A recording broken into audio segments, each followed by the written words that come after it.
Good morning, everybody. I'm Sebastian Tomich. I am head of advertising and events for the New York Times, and welcome to the New York Times Climate Hub. Over the next few days, we're going to be welcoming business leaders, thought leaders, innovators, and scientists to come work together and discuss how to make actionable climate solutions.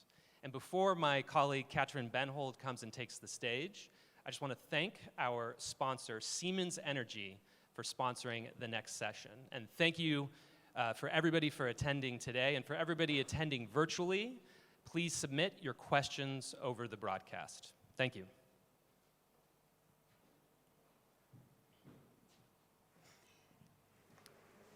You know, 5 years ago, I was in Paris for another New York Times climate conference, hosting a panel a bit like this. It was all about the Paris Agreement and about how business and governments could meet the commitments. I'd just come back from maternity leave. My youngest son was 9 months old, almost exactly the age of the agreement itself. And it was a really big moment because 195 countries had come together to commit to trying to keep temperature rises to 1.5 degrees. But my son is now almost 6 years old, and temperatures are on a track to rise by 3 degrees. We are at a point where most people are arguing what we need is a revolution. It reminds me of something that a senior diplomat and veteran COP attendee told me before I came out here to Glasgow. He said, climate talks are like the love life of an elephant. It all happens at a very high level. A lot of dust is raised, and you have to wait years to see any results. We no longer have years, and so we're here today to answer a question that's not just hanging over this panel, but actually over the entire COP. Can we keep the promise to our children to avoid catastrophic climate change? We have 3 interesting presentations waiting for us today from representatives, from representatives of business and government, arguing that it's not revolution, it is evolution we need. We need more incremental change. It's provocative in these days where everybody says we're running out of time, and I guess I want to start by asking the audience, I can barely see you, before we hear these pitches, where do you stand right now? Can I have a show of hands of who in this room believes that at this moment in time, incremental change is going to cut it? Okay, this is going to be fun. You guys are going to have some convincing to do. I didn't see a single hand go up, in fact. I will start by asking David Livingston, who is an advisor to John Kerry, the US presidential envoy on climate change, to take the stage first in this pitch battle for incremental change. David, would you like to come up? Thank you. Please take a seat. David, you are from California, so I take it this is personal for you. Wildfires, droughts, incredible temperatures. John Kerry, before coming to Glasgow, promised a big leap. Have you guys scaled back your ambitions, or do you think a big leap is possible in many small steps? No scale back whatsoever. And in fact, what I would say is that what we absolutely need is to set the stage for a decade of decisive action. Secretary Kerry knows, as we all know, we're all intelligent folks who have been following climate negotiations and the nature of climate negotiations for some time. We know that solving the climate crisis, achieving the global clean energy transition that we need is not the flick of a switch. And so we know that what we have to have coming out of Glasgow is accelerated momentum that opens up and defines the 2020s as a decade of decisive action, that defines where we will be at the end of this decade, that will keep us within a path to keep 1.5 degrees C within reach. And so to do that, right, we have taken more than 100 countries that represent over 85% of the world's forests and defined a program to achieve at the end of deforestation by the end of 2030. We've brought together over 100 different countries representing the vast majority of global methane emissions to reduce global methane emissions by 30% by the end of this decade. Again, a major down payment towards solving our climate goals, especially when you think about how powerful of a greenhouse gas methane is. We brought together multiple new countries to put forward not just net zero 2050 targets, including from unlikely places like the United Arab Emirates, for example, but also we've encouraged other countries and gotten them through the President's Leader Summit on Climate earlier this year, the convening of the Major Economies Forum that we did in September, and of course, here in Glasgow at the COP, to put forward 2030 targets, Japan, Canada, South Korea, and so on, Saudi Arabia, that help to keep the vast majority, again, more than 50% of global GDP on a path in 2030 to keep that critical 1.5 degree C goal within reach. So we know that it's not like things change overnight. Emissions don't all of a sudden stop when we leave Glasgow. We don't shut down factories or change over the world's car fleet just in 2 weeks here in Glasgow. But what we can do is set up the framework, set up the methodology, set up the commitments that will, by the end of this decade, keep us on that pathway. And that pathway is one of many small incremental steps rather than a big revolution. Absolutely, and it's different steps over different timescales. Again, so many folks want to say what's more important, a 2030 target, a 2050 target, change today, change in the future. You need it all. You absolutely need it all. We need countries committing and saying that we will achieve net zero emissions no later than 2050. We need them to say, in the meantime, where are we going to be at the end of this decade in 2030? Because if you don't make any progress in this decade, it's very unlikely that even the most glorious and beautiful net zero 2050 target can be achieved. So we need to have action this decade. But even more than that, we need to know, what are you doing this year? Because this decade is already well underway. There are capital investment decisions for new infrastructure, especially coming out of the COVID crisis, right? With the recovery packages that we have in Europe, in the United States, around the world, that we know we need to make sure those investment decisions this year, not 2030, but this year, are consistent with those 2030 commitments, those 2050 commitments. Now, in addition to that, let me just say, it's also very important that we're working on deploying the solutions we have today, right? That's about accelerating the deployment of renewables in places like India, helping to make sure that Prime Minister Modi can achieve his 450 gigawatt renewables target. But in addition to that, we also need to work on unlocking new and reducing the costs of solutions that can help us in the next several decades. So to that end, just yesterday, President Biden, in his speech, announced 2 new US government-led initiatives. One is a private sector-oriented initiative called the First Movers Coalition. This takes leading companies in hard-to-decarbonize industrial sectors, but critical industrial sectors, steel, cement, shipping, aviation, trucking, chemicals, aluminum, and gets those companies that have demand for those materials to commit to saying, in the year 2030, 10% of my steel will be green decarbonized steel. 10% of my aluminum for the cars I'm manufacturing will be green decarbonized aluminum.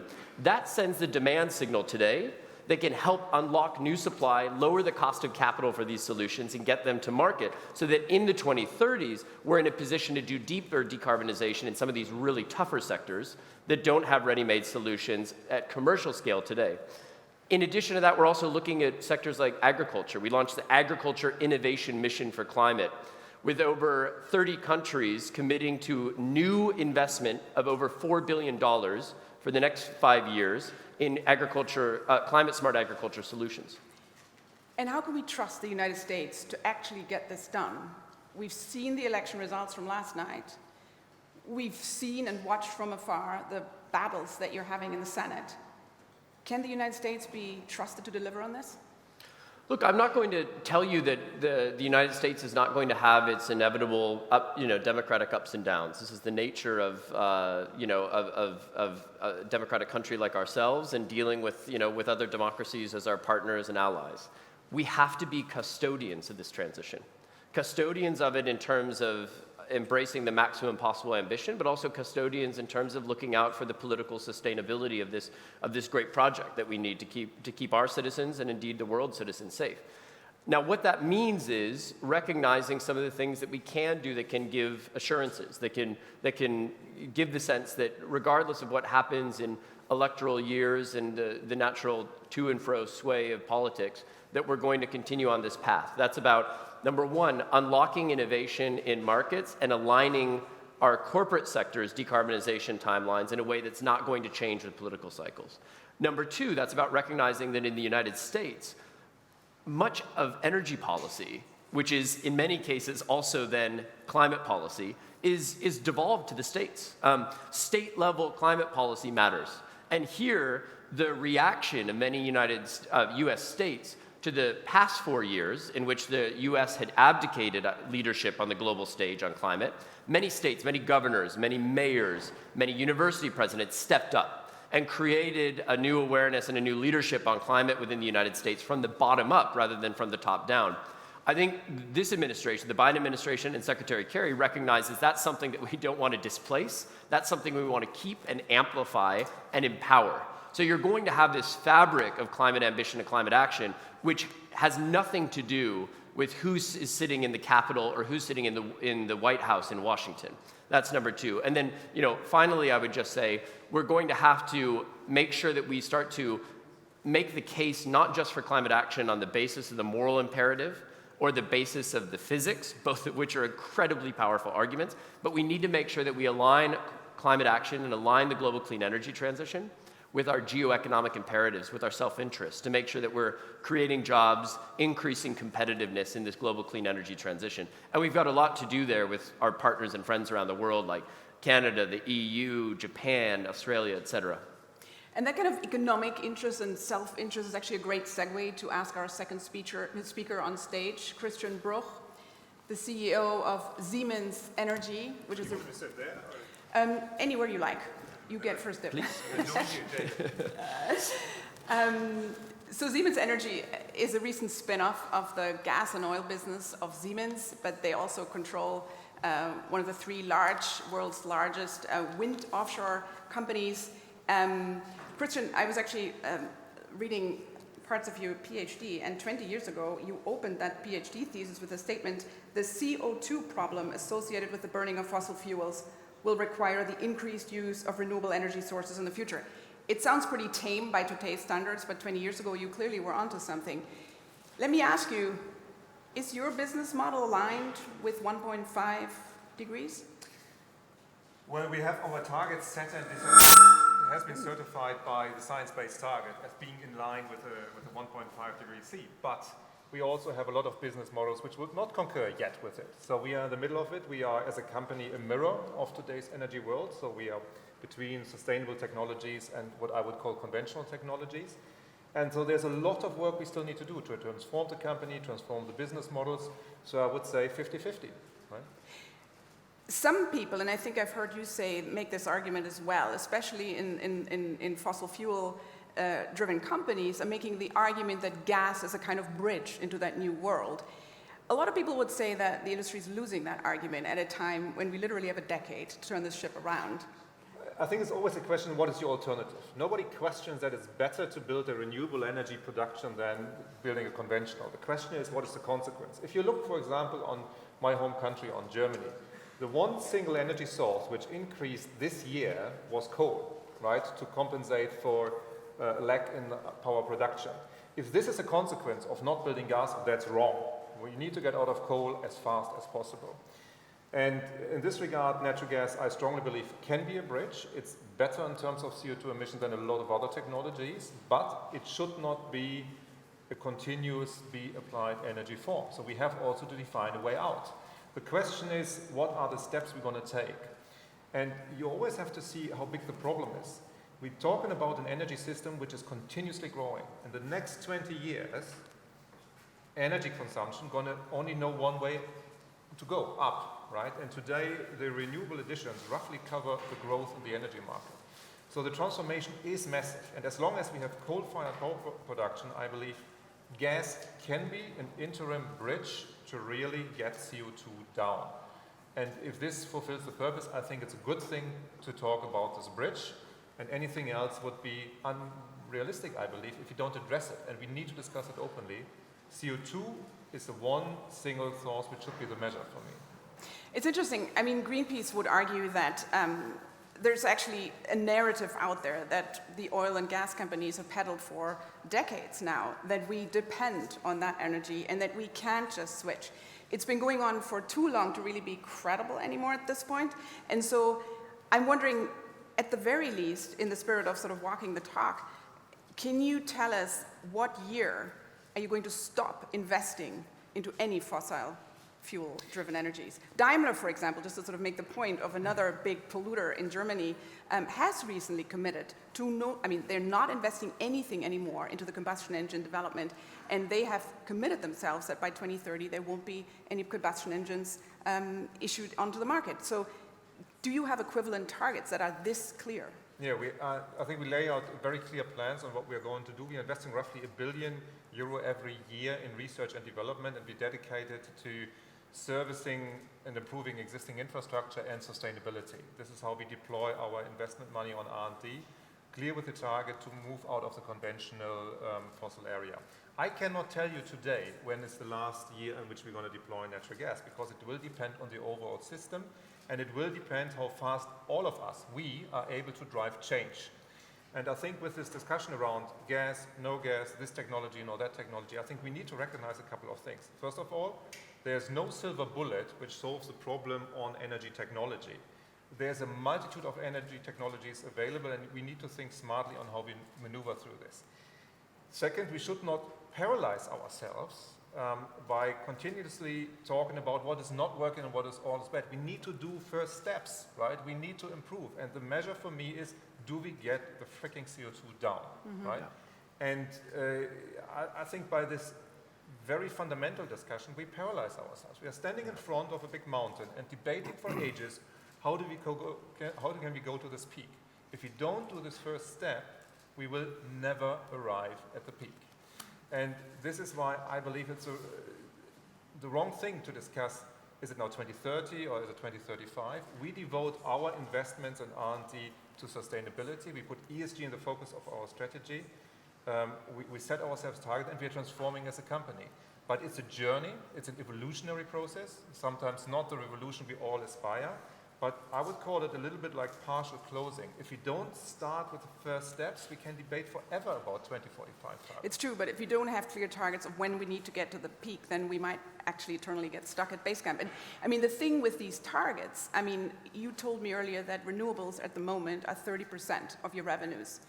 When is that going to get to 50? When is that going to get to 100% in order to be 1.5 degree compliant? Yeah, I mean, we as a supplier of the energy technology, for me it can come as soon as possible, right? But it's also all of us as consumers. And don't forget, it's not just us as in developed countries. I mean, I'm also serving countries like in Africa, in Asia, in Middle East, where you have tremendous energy growth, where they have no energy available or no electricity available. How do we cope for this? And this is the bridge we are trying to build.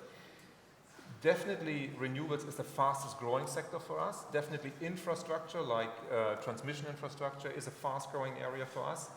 The tipping point, and when we really can turn around, will depend a lot on our society's willingness to accept change. And it's not just the company or just the politics, it's all of us as consumers. And we have to accept certain facts to define the speed of change which we all aspire. Are we willing that energy will cost more money? Sorry, this is a simple truth. This will happen, right? Are we willing that we have to change our way of living? Probably yes, right? Are we willing to give sustainability a value? We should do so, right? And we should stop talking about that it's all coming for free and then 35, all of a sudden everything is green. I think this is a very important point, and I'd actually like to challenge you on that in a little bit, but I'm going to ask Julie Teichland to come up now from EY. And Julie has a very special role on this panel. I mean, not just does she... You're welcome to. Not only does she work for a company in a sort of sector, the consultancy world, that will, make a lot of money out of this transition. So there is a sort of, it's not a bad thing for your business. But Julie is also working for a company that is actually the auditor of this guy's company, Siemens. So I like this tension that we're having. What you heard there, what kind of report card, you can prove your independence here now as an auditor. What kind of report card would you write based on what you've just heard? Are they on track for 1.5 degrees? I mean, are these targets clear enough? Did you hear anything that gave you confidence that? You know, I think the fact that Christian is setting a target, he's publicizing his target, and he's moving to the transition to allow analysts, investors, not only shareholders, but also stakeholders to challenge the strategy, I think that's the first step.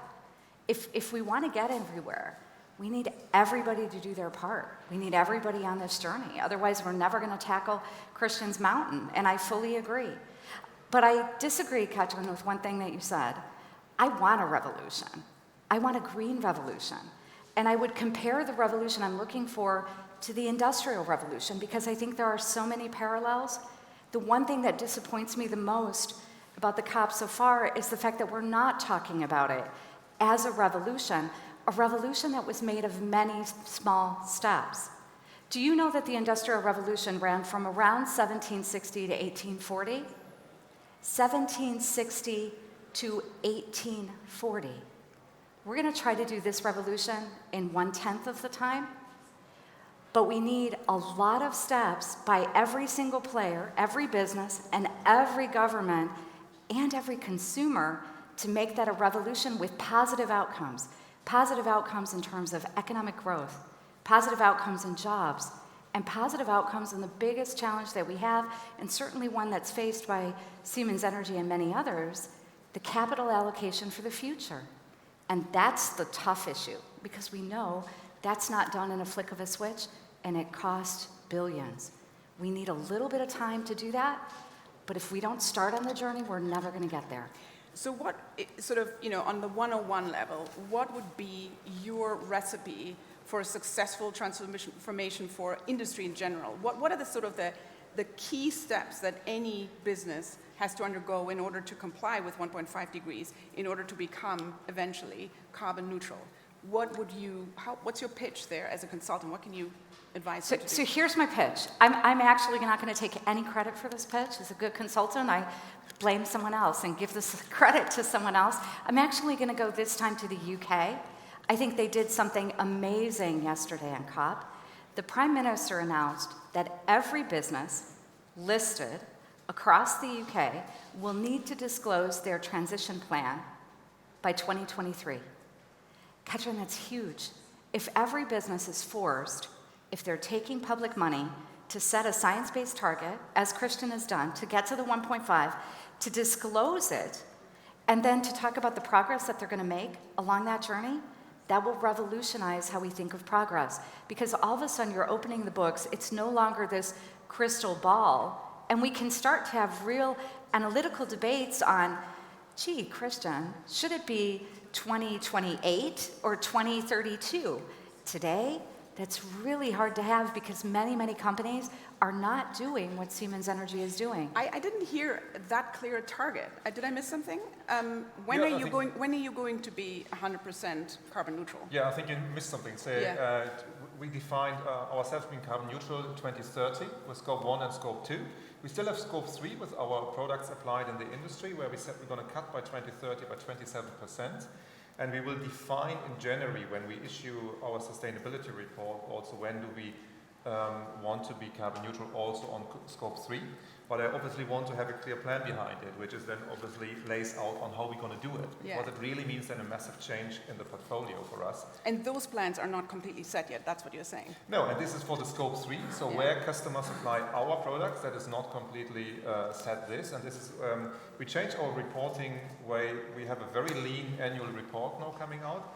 And the big report we put out is our sustainability report, which comes out in January, and where we lay out our ESG strategy. And this obviously will be part of it, and then really explaining better and better how do we go into this. And you will not find every answer to the question in this or next year's report. It will develop then over the next years to come, step after step after step. Christoph Heusgen, I would like to ask you to come to the stage to make the final pitch in this pitch battle, which has actually turned into a kind of a conversation. That wasn't the plan, but it's kind of nice. Christoph, you were the chief foreign policy advisor to the most powerful woman in the world, Chancellor Angela Merkel, some years ago, at a time, in fact, in 2007, when she was hailed to be the climate chancellor. Now, everybody loves Angela Merkel, it seems, abroad, but the one area where she has arguably not delivered enough, because Germany has been missing targets in recent years, is climate change.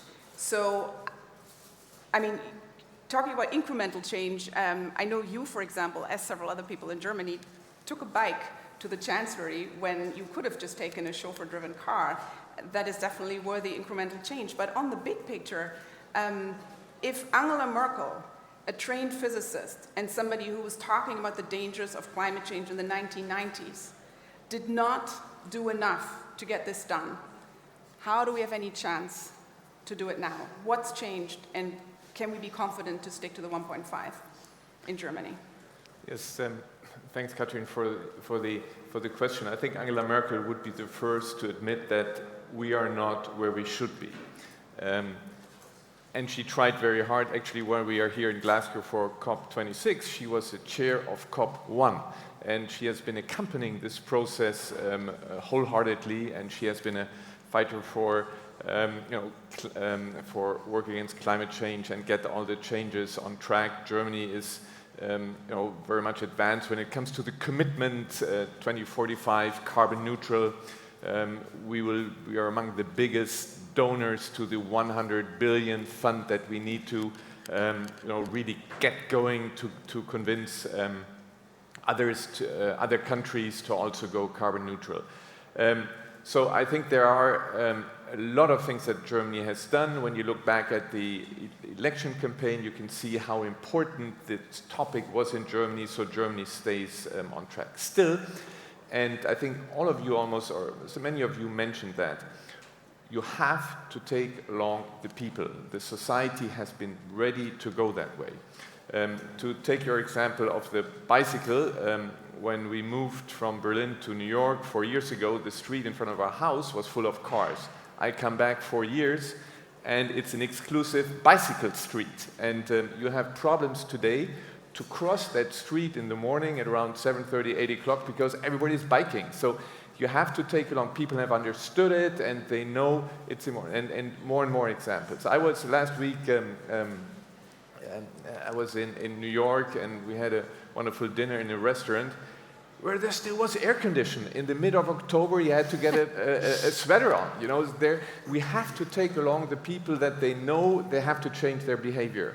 And then, of course, those who, when we ask people to get rid of coal industry in an area where this is the exclusive industry, you have to provide the jobs. You have to see that there is. So it's not that easy.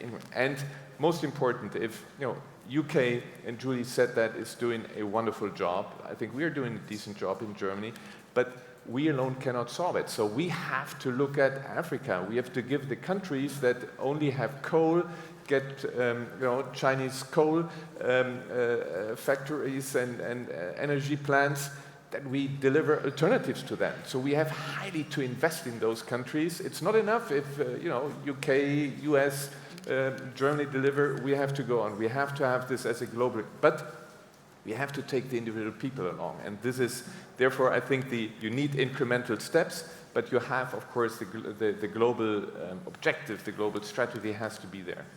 I mean, it's very interesting. I want to come back to this question of cost, because I think Christian hit on something really important here.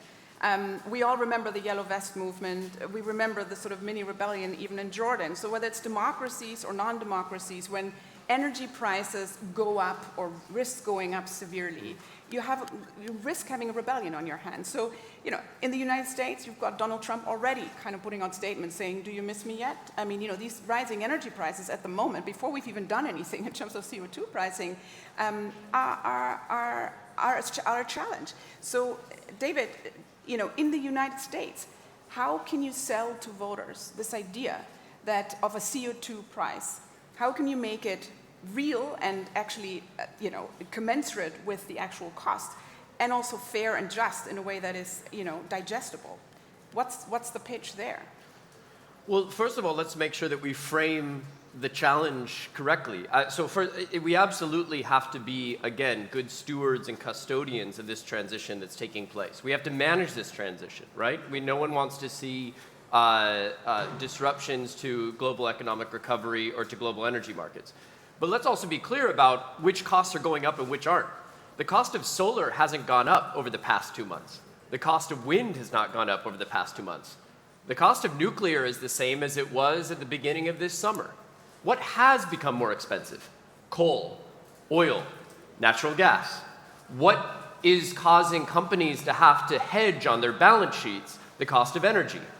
It's not renewables, which have a predictable upfront capital cost and then a predictable low recurring fuel cost, which is in some cases zero, because you don't have to pay for wind, you don't have to pay for solar, and once you get that nuclear plant built, you have to pay very little to keep it running. So the costs that we're seeing are actually in the fluctuating and unpredictable and oftentimes volatile costs of fossil fuels. I would argue that if anything, contrary to those who would capitalize upon this to just push a false narrative, this underscores the urgency of making this transition. Now, we have to be honest as well about the fact that it's actually difficult to get to a 100% renewables grid without a source of reliable storage or without some clean baseload power. So for that reason, I'm actually very heartened by what you said about let's focus on the end goal we want, which is a decarbonized energy system. Let's be very open and agnostic about the technologies that will help us get there. For some countries, small modular nuclear reactors will play a big role. My boss, Secretary Kerry, just met with the president of Romania yesterday. The president of Romania announced that Romania will be the first country in the world to deploy a US small modular reactor to replace a coal plant, to take some of those coal workers and re-employ them in actually constructing and deploying this small modular reactor on the site of the old coal plant, so you can use the same transmission lines, right? For other countries, it'll be really leaning into energy storage. For others, it'll be electrical energy storage. For others, it'll be pumped hydro. So there are many different solutions that can help us get there. But I think the thing that we have to remember is that the current moment that we see in global energy markets is an argument for accelerating the clean energy transition rather than some warning sign. I'm going to open this up for questions in a minute, so get your questions ready. If I may just comment on I'd like you to, but I also just want to make the point that I don't think anyone disagrees with that, but I think you haven't really answered the question, which was, can we do this without a real price on CO2? What are the social consequences of this, and how do governments deal with them? But please, by all means, comment, and then... Yeah, just because I think it's an important element, and it's easily misunderstood by people who are not on the subject. Yes, renewable power is extremely cheap. It's the cheapest energy source today available. Solar is, in some parts of the world, below 1 cent, where you have the sun available. Offshore wind gets below 45 cents, so it's really competitive. If it's available in the region and in the time. Yep. And this is what people have to understand. It's not available all the time, which means we have to invest an enormous amount of capital into our infrastructure, into grids, into storage, which will increase the amount of money we have to put into the energy system. It's the biggest investment program since the Industrial Revolution. And we have to recognize it, and somebody has to pay for it. And that is nothing bad. Energy is precious, and we should really get it out as a message, right? And there is a social element to it, which we have to watch carefully, but I would really unbundle these two elements. Energy has to have a value, sustainability has to have a value, and then we have to see on how we have to handle the hardships in the societies which we need to handle. What do we need to transfer from wealth from one part to the other side? Absolutely, but we should not disregard that energy has a value, and we should not create the impression that because the renewables are cheap, if you calculate it in the time when they are available, that it all comes at a cheaper price. It does not. And it's also not bad. Right? Which means you're probably going to have to raise taxes. And that's not something I hear politicians talk about very much, even in the recent German election campaign. I mean, people talked about it to some extent, but now it's off the table. So, Christoph Heusgen, I mean, what is the likelihood in a country like Germany that over time we're going to start taxing people in a way that we can then reimburse, we have a CO2 price, a real price, and then we can use some of that revenue, for example, to reimburse people in the lower income brackets. The question of taxing is actually one of the question of the amount of tax and the rate is one of the highly debated issues now in the new coalition agreements. Therefore, I don't want to get into that. But I totally agree what Christian said with regard to energy has to have a price. If you don't give a price to energy, then I think we live in a market economy, and market economy has functioned. But of course, then you have to look at the social dimension, and you have to, subsidize for certain and whatever. There are mechanisms, but I totally agree. You need the price, and then carbon tax is something, carbon border tax, a very an issue that is discussed here. How do you face the fact that some countries have a high carbon tax, others don't, and get an advantage in trade? You know, you have to deal with this question. These are questions that politically have to be looked at and have to be resolved very quickly. I'd like to use the last 10 minutes to get some questions from the audience. So could I ask you to identify yourself? Yes, go ahead. There's a question there, the gentleman. Yeah, hi, I'm Richard Harrington from the Natural History Museum in London. I'd just like to ask the panel, how confident are we that we have the availability of the raw materials to deliver that transition? It's an incredible challenge we've offered ourselves, and we know we can do it, but do we have the supply chain for raw materials secured that is not going to add to the problem, that will deliver this net zero in time? Super question. Yeah, go for No, it. I'm happy to take it. I mean, also on top of it, you have to know that if you build renewables, you need roughly 10 times the material, metals or whatever, compared to conventional technology. So the material demand going to grow. We will not solve the problem without a proper recycling approach. Recycling. We do need it. If you take an offshore wind tower, it roughly has 4,000 tons of steel, one tower, right? So if you do not find ways to recycle it, it will not work. If you talk about hydrogen, you have iridium in, right? If you would build the gigawatts we're talking about on green hydrogen, you would absorb the complete global production of iridium right away. So if you do not find a proper way on recycling and building up the supply chain, which we now need to do over the years to come, and which is possible but will take time, then we are not going to solve the problem. But in principle, I believe it's possible, yes, and I also believe technology will not be the limitation. It's really our willingness to accept change and to drive it, but it will require a different approach to supply chain than we're taking today. Any other questions? Can I have a lady, maybe, to mix it up a bit? Yes. Hi, I'm Valeria Rincon. I'm with the Natural Resources Defense Council, and I was just wondering, to what extent do you all believe local action, or in the United States in particular, state and regional action, can play a role in accelerating this transition?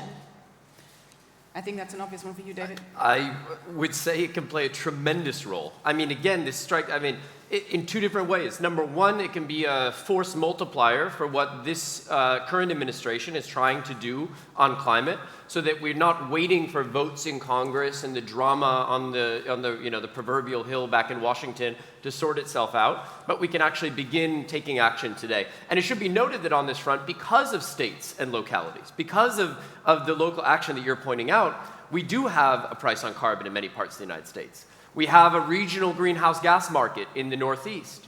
We have a carbon price in California, a carbon market in California for a power sector.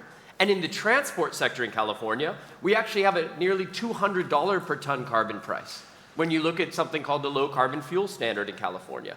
We have states that have put in place incentives for carbon capture and storage that includes essentially a carbon price. When you're reducing emissions by capturing that carbon, you're compensated per ton of CO2 that you capture. That's a carbon price. It doesn't look like the EU ETS, but that's still a carbon price. So yes, is the United States, as always, a difficult kaleidoscope of different actors and cultures and actions? Absolutely. Is the policy landscape in the United States sometimes a difficult mosaic to sort of discern exactly what's going on? Absolutely. But don't just look at what's going on in Washington to understand the level of climate action in the United States. And this is underscored, to your point, with carbon pricing. It's one tool of many. Many states and many parts of the United States have chosen to avail themselves of it. But we have a lot of different ways to go about kind of pricing this negative externality and sending a signal to markets to invest in the clean transition that we need. Maybe just to piggyback on this answer, Julie, if you would very briefly comment, because EY advises companies globally, and you yourself are a partner at EY in charge of Europe, Middle East, India, and Africa. Where do you see industry being most proactive in preparing itself for the 1.5-degree challenge? Where, in which region? Is it the United States? Is it Europe? We in Europe, we often think we're ahead of the curve. But maybe that's not true. I actually think you can't pick a geographic region. I think you have to look at players in different sectors.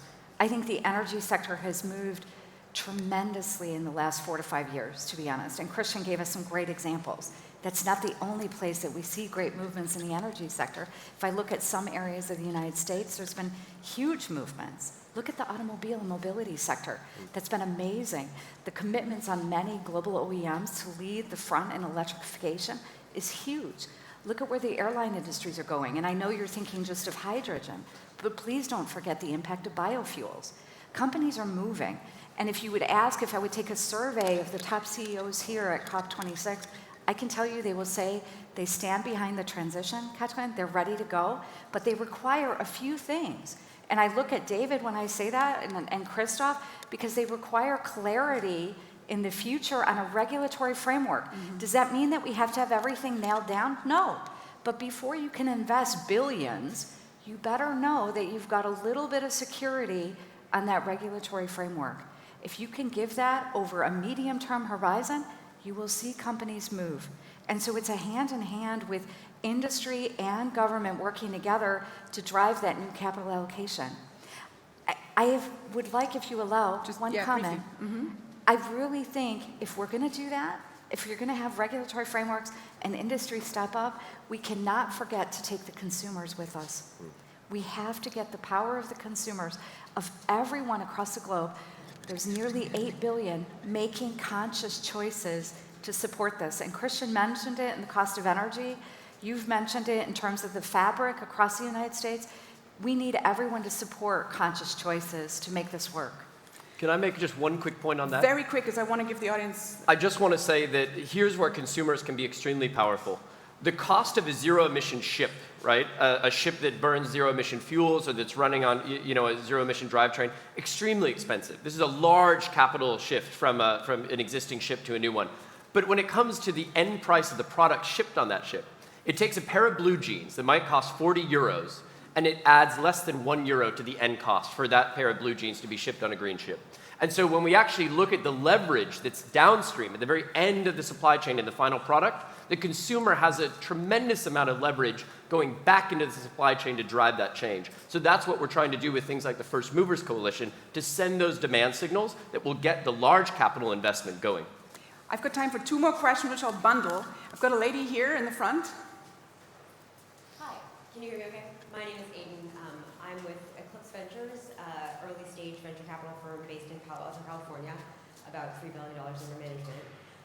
And along the lines of more revolutionary steps, I'm really curious to hear your views on what technologies investors like us should be thinking about. We've got active investments in everything from electric boats to carbon accounting technologies. We'd love to hear from you guys where we should be focused. Thank you. I'll get one more question, or maybe these two. Okay, that hand has been up for a while. That gentleman there, and I'll give you the last one. Keep it very brief. Yeah. Hi, I'm Itamar Wiseman. I'm a climate fund partner from Israel. This question is for the Siemens CEO. A lot of the historic financial profit your company achieved, and almost all multinational corporations have achieved, have been based on emissions and natural resources. Don't you think that future profits should be dedicated at large amounts for reducing emissions, much larger than your company's products? Greater ambition, okay. And one last question in the front here, and then we'll take a quick round of answers. Hi, my name is Jacqueline Ennis, also from the Natural Resources Defense Council in Washington, D.C. To what extent can you incentivize companies to use energy efficiency as a mechanism to reduce energy consumption and thereby reduce the amount of renewable energy capacity you must add to the system to meet the transition that you just described earlier? Thank you.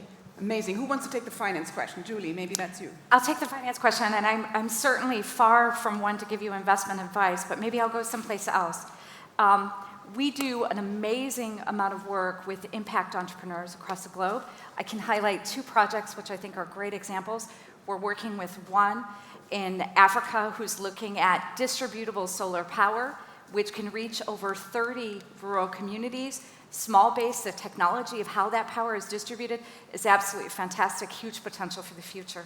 Second example, we're working with a small startup in Cambodia that is looking at taking biogas and waste to create natural sources of fertilizer to promote agriculture. There are some amazing not always super high tech, but amazing applications that will drive huge amounts of change in capital allocation in the future, and startups like yours can surely profit from some of those companies. So terrific future for you. Maybe in one sentence, a quick reaction to the, are you lacking ambition, or do you think that your targets, you've sort of answered it already earlier.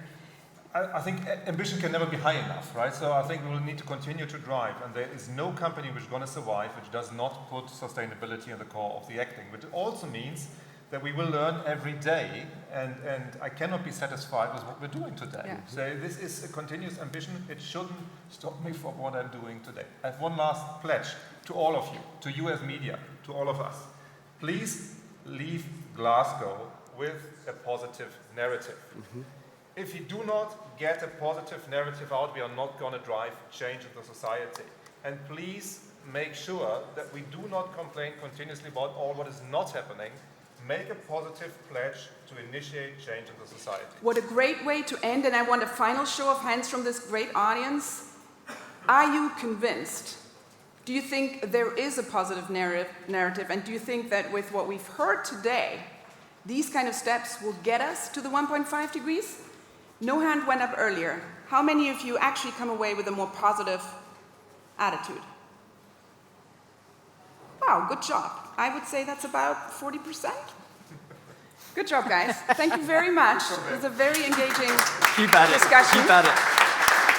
Good results. Good results. Thank you.